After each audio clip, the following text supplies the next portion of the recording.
Sagar Group of Education. Today I am just going to discuss about chapter 8 Motion, class 9 Science. So here you can see that some learning points are mentioned. So according to that we can go ahead in detailed discussion. So your first point is distance and displacement. The second point is speed and velocity. So I just want to go with the first point everyone. In a detail somewhat information would like to give you. If you are just going to discuss about the distance. So distance, that means or it can be defined as something which is in the state of motion, or if any body is in the state of motion. So how much the path length has been traveled by the body. So that we can say it's a distance traveled by the object. And what is the meaning of displacement? Displacement that can be specified and that can be defined as it is only the rate of change of position with respect to surroundings. Something is in the state of motion, but suppose it is not, that not going on a straight path. Maybe it is not moving onto the similar direction. But we have to discuss about how much the position has been changed with respect to surrounding. That is we can specify as a displacement. Listen. If we are talking about the distance, then to specify the distance we only required magnitude, that how much the path length has been traveled. Okay, so only magnitude is needed to show the distance. So that's the reason we can call the distances as we can say it is as a scalar quantity. But suppose we are just going to discuss only about the magnitude as well as direction both. So that is for us it is called as a scalar quantity.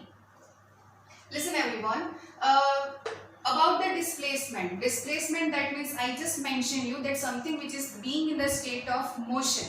Okay, so the body is not relevant that how much it has been traveled the path length. Only it is required to show the position. Like before the body was standing at position A and then afterwards it moves to position B. And if I just want to tell you that how much the displacement done by the body, so I would say that displacement of the car that has been done from position A to B or point A to B. Like how only you can say from A to B, B to C, C to D and D to further on back to the point A. So the total displacement, suppose you want to identify in the whole journey of the car, so it will be 0. How come it is 0? Because initial point and the final point both are same. So displacement will be 0. But displacement need to be specify some kind of direction. Because if you want to discuss about the displacement for any moving car, so you have to tell us about the magnitude as well as the direction both. That's the only reason that the displacement is a vector quantity. And the distance only required a magnitude of the path length has been traveled by the body. So it only required magnitude. So we can say it's only a scalar quantity. Okay. Moving on to the second point everyone. Yes, that is speed and velocity. Speed you can identify as speed is equal to distance travel upon total time taken. We can say speed is equal to as distance, that is t, and time, that is small t. That is what the equation of the speed is. If you want to, suppose you are just going with your parents, okay, on that two-wheelers like that. So suppose you can see that a speedometer is given onto the vehicle. So you can see that how the acceleration will be given onto the right hand side, how it is increased with respect to time. According to that the speed will also increases. You can feel it. So suppose you want to identify, then on speedometer some numbers are written. That red hand is also provided there. So as the speed increases like 10, 20, 30, 40, 50 like that. So according to that you can see properly, because it is clearly mentioned over there in digital form that here the speed is increases with the time. So speed is what? It's a distance upon time. Next is a velocity everyone. So velocity, that is equal to displacement upon time. Listen, velocity is a vector quantity everyone, because to mention the velocity we need magnitude and direction both. Okay, and displacement, that means you know that it is only the change in position with respect to surrounding, as well as the specification of the time also required here. within how much interval of time that you have to show. The ratio of displacement and time that gives you velocity. Okay, so velocity we can define as rate of change of motion. We can say it is rate of change of motion with respect to time. So that is, we can say it's a velocity, and velocity needs magnitude and direction both. So it is a vector quantity. If we talk about the speed, then speed is nothing only the path length traveled by the body with respect to time, with respect to specific time. And it only needs a kind of a magnitude, that only answers about a magnitude, that doesn't need any kind of specification for the direction. So it is a scalar quantity. So speed is equal to distance upon time and velocity is equal to displacement upon time. Acceleration, everyone. It's a quantity that depends totally on the velocity. So acceleration, that is equal to rate of change of velocity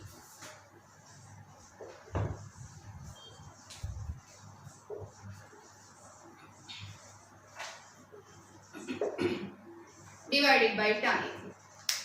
Okay, so rate of change of velocity, suppose I just want to discuss about. So I can say it is final velocity minus initial velocity divided by time. So V is what? V, small v, that is a physical quantity that shows, it's a symbol for, that shows me a final velocity of a moving body, and U, that is initial velocity of the moving body. So if I will just take the difference between the final and initial velocity with respect to time, that gives me acceleration. And further on also we can just define this acceleration as rate of change of velocity with respect to time. So that gives me acceleration. Okay, now for the acceleration I have further on somewhat clarification, somewhat points are there to be discussed. If acceleration is there, that increases with respect to time. As time increases, something which is in the state of motion, it also, velocity is also increases. So we can say that acceleration is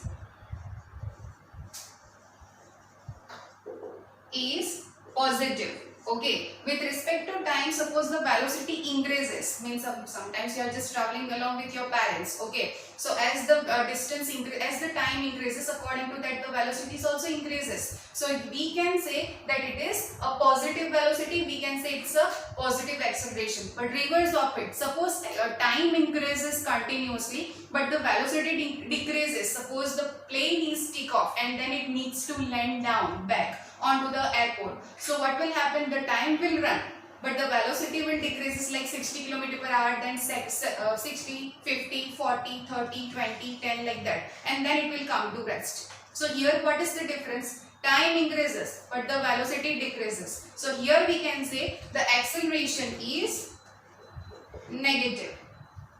Okay, now one more point is there, everyone. In some cases, some object is there which is moving with the constant velocity. The velocity is not going to change. The velocity will remain as it is. Like suppose I just would like to give an example of aeroplane. Whenever the aeroplane take off, so after achieving certain height, it moves with the constant velocity. It won't show any increment and decrement in the velocity. So that time we can say that the aeroplane is moving with the constant velocity. Maybe it is moving with the 70 km per hour. Then it not show any kind of difference. It won't become 60, it won't become 80.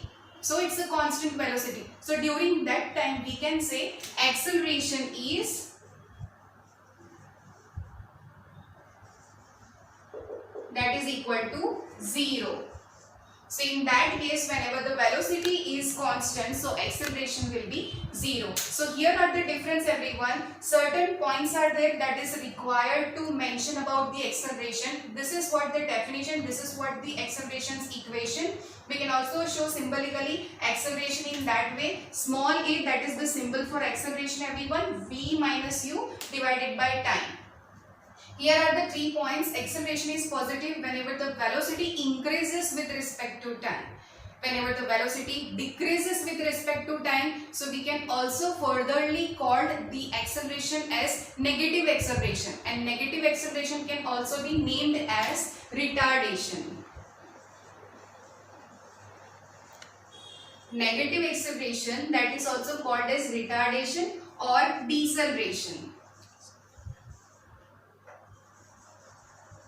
Okay, furtherly we can also name the negative acceleration, sometimes retardation as well as sometimes deceleration is also we can say. And this acceleration will be 0 whenever the velocity will be constant. This is the graph of distance versus time, everyone. So whenever something is moving with the uniform velocity, and if we want to identify that how much the path length and the distance and the area has been traveled by the body, so this is the graph by which we can show that how the distance has been traveled by uniform motion, any moving body, that we can show onto the graph only, and that we can calculate easily that how much the area has been covered, how much the distance has been traveled. So this is the graph of something which is moving with the uniform velocity. So graph will be linear straight line only. So I am just showing you that the time that increases like 1 second, 2 second, 3, 4, 5 and 6, and here I am just showing the distance, that is 10 kilometer, 20 kilometer,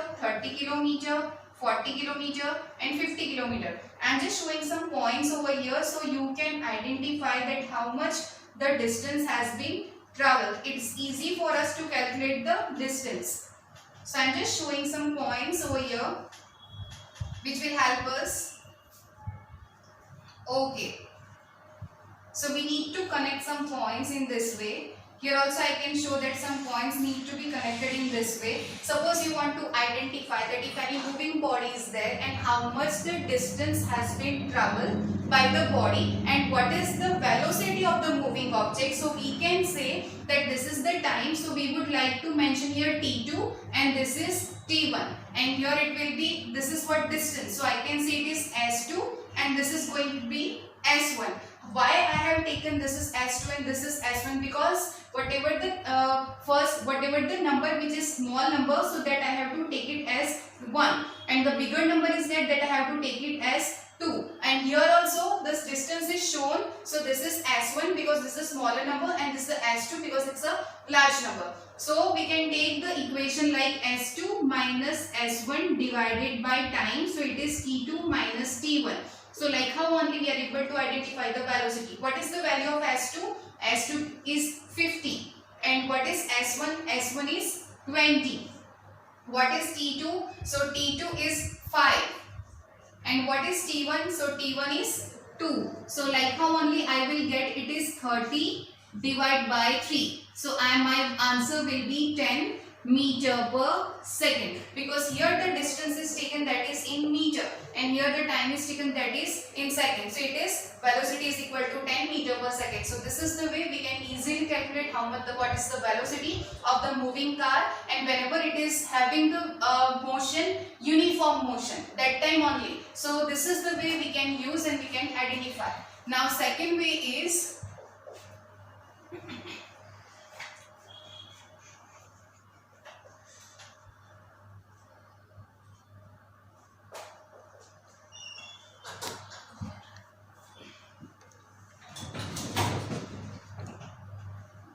velocity versus time.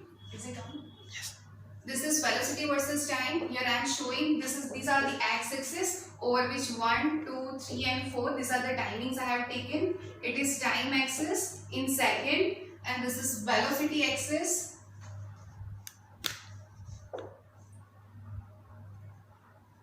Meter per second. Whenever the body is there which is moving with uniform velocity, whenever the body is moving, object is moving with the uniform velocity, and if we want to identify how much what is the acceleration of the moving body, so we can go and we can show in this way. The object is moving with the uniform velocity, so the value will be, it is 10 meter per second, it is 20 meter per second, 30 meter per second and 40 meter per second. Here is 50. So something is moving uniformly, so graph will be like this. So suppose I will just take a projection of slope of the graph and I just extend it over the x-axis. So this is what your slope. Okay, the object is moving with the uniform velocity, means what? There is no change in the velocity. There is no increment and decrement. The time increases but the velocity remains same. Why? Because equal interval travel with respect to equal time taken. So in equal interval of time, equal distance has been traveled.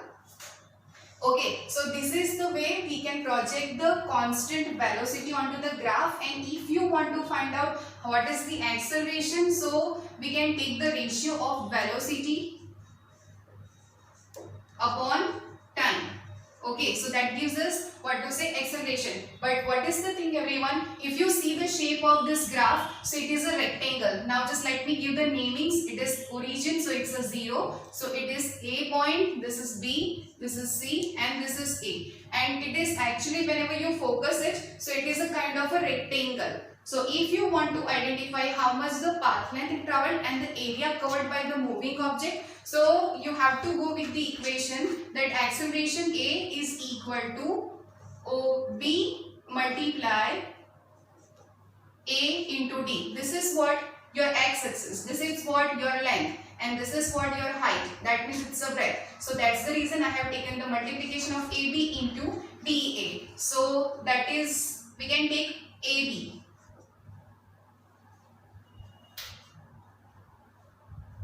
Okay, so let me keep the value of AB. So AB is how much? It is 4 minus 1. So it will be 3. Multiply AD is how much? So AD, that is equal to 0 minus 40. So it will be 40. So 3 4s are 12. So my answer will be 120 meter per second square, because acceleration is having its SI unit, that is meter per second square. So like how only some object is there which is moving with the uniform velocity, constant velocity. So these are the graph and these are the acceleration. These are the way we can identify, we can calculate the area traveled and area covered by the moving object. So these are for today's, everybody. So these are the point. I hope that you like this, and I hope that all the topics whichever I have just covered today, that is clear in your mind. But still, if you are having some queries and doubts, just please mention it in your comment box.